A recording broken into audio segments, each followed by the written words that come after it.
I loved a lot of things, but I loved engineering, just the subjects Yeah. thing.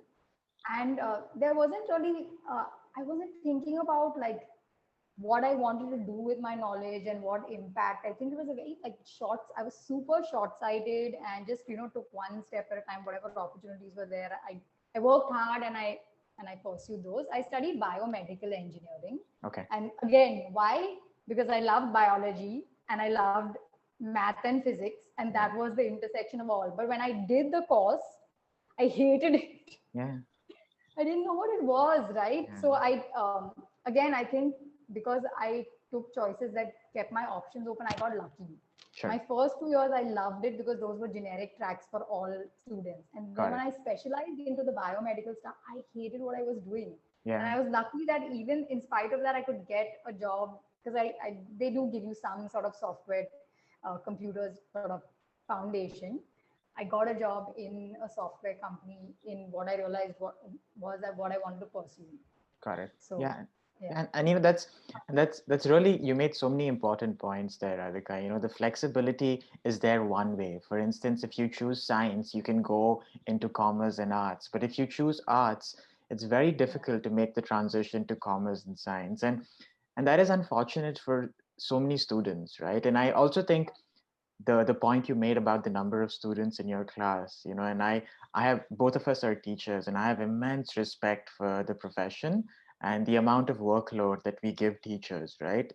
If you have a class with 45 students and you have a class with 15 students, the quality of instruction is going to be significantly different, and that is something people don't realize, especially when you're not in the classroom, because the amount of individual attention you can give a child, and a lot of people fall through, the holes. Like some students like you that were motivated are able to find your path because you have some additional support, or fortunately you have the learning skills to go through that system, but there will be a lot of students that will take mindsets that they acquire at school into the rest of their life. They will always say that I'm not a math person, I don't read, I don't like science because it's so confusing, and I don't like science because I did bad on a grade 10 math test, when there shouldn't be any connection between the two, because science is not just for scientists, right? yeah, Science exactly. is for you to understand the world better. And it's amazing to think about how you can develop a newfound connection for these subjects when you start looking at it from that perspective, and there's no fear of a grade, sort of blocking you from that vision. But you also mentioned something about the structure of learning experiences in those settings. And, I'm curious about the transition that you made mentally and how you went about doing that. Because as a teacher, I know you get lots of opportunities to talk about what it's like to be a teacher. But I'm also curious about Radhika as the learner. Like, Yeah. you mentioned that experience of being a learner in your 30s, but very early on, you had to make that professional shift from, and I know at this time you also took up a volunteering teaching experience at a local municipal school in Mumbai.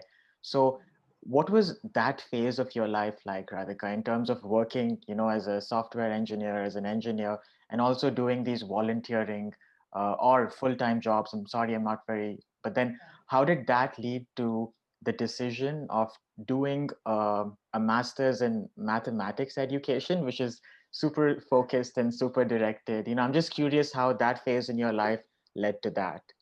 Yeah. Great question.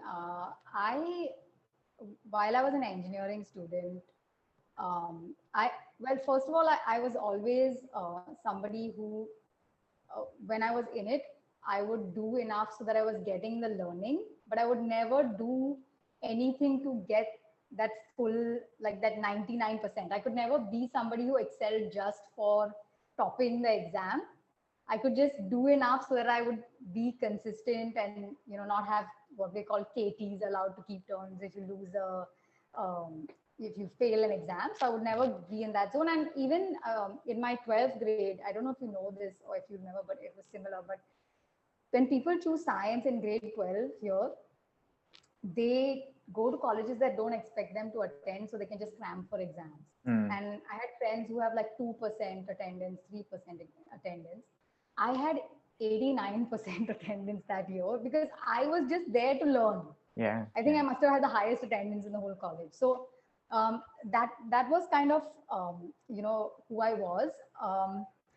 And during that time, like I said, I pursued a lot of things that I enjoyed. One of